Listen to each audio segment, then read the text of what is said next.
nagpapatunay kung gaano man tayo kalayo at kung gaano kalayo at gaano pa kalayo ang pwede nating marating sa ating layunin na patuloy pang pagyamanin ang ating kultura sa tulong ng siyensya, teknolohiya at inobasyon.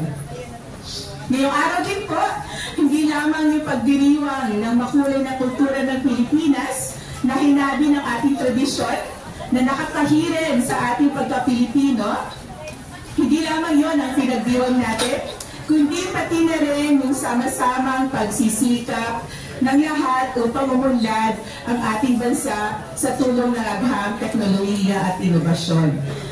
Yung mga partnerships po na pinirmahan natin earlier, it reflects our commitment in the DOST to collaborate, to provide solutions, and open opportunities. Yung collaborations po na ito, they promise to create more opportunities for people, especially in this series of Pamanagham in the textile and tourism industry. While the National Capital Region does not provide for agricultural spaces where farmers may produce fibers, we may be home to key industry players who rely on these materials to produce various products, such as wearables na nakita po natin ngayon, kasama din po ang mga sapatos. We are part of the value chain and this is why we celebrate Pamanagham, siyensya sa bawat habi at hula. Una, to emphasize the strong connection between the production of our Philippine natural fibers, tropical fabrics, and its utilization to create Filipino-made world-class clothes and pieces.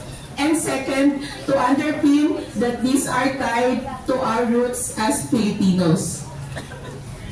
Maaaring dahil na din sa pagkakaabala ng mga tao at bilis ng takbo ng oras sa Kamaynilaan, nakakalimutan at naisasantabi natin ang ating mga minulat na kulturang patuloy na sinasabuhay ng mas nakakatandang henerasyon na nasa ating mga probinsya.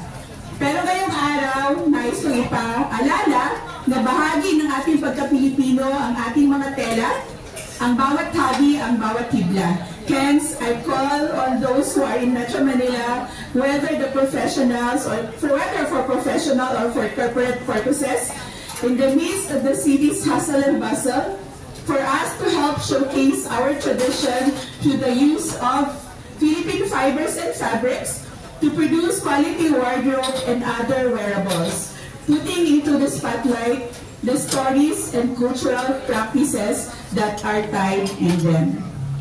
Just like what we did in our Pamananghabi, we were able to showcase the weaves of our local artists. I have the honor to thank and recognize them. So please join me po on stage. On behalf of the communities that hold the collection shown by the Philippine Textile Research Institute, I would like to recognize and thank Dr. Julius Lianyo for the Antiquities Legarda Collection, Kawayan Collection, and Amor Albano Collection. Ayan. So, request ko natin si Sir Julius dito lang. Ayan.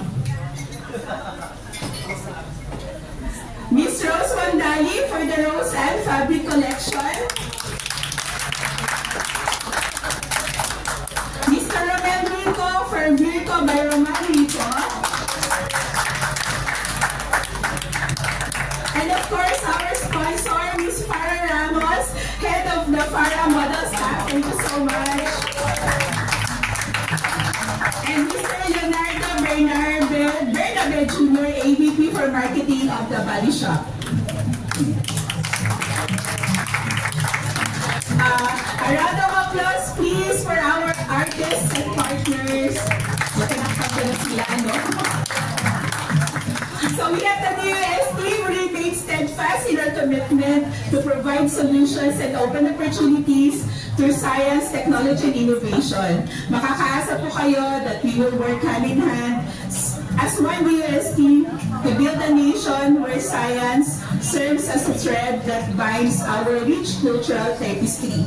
Patuloy po kaming magbibigay ng mga solusyon at magbubukas ng mga oportunidad habang tinitiyak na ang pamanang kultura ay pagyayamanin pa ng agham, teknolohiya at inobasyon.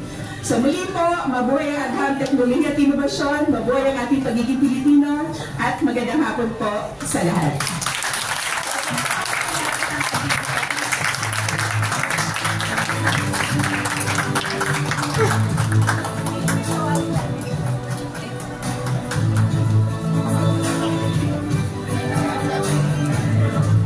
I am also requesting Yusek Maborang, Asik Dayan, Attorney Joan, and Ms. Razo to join us on here.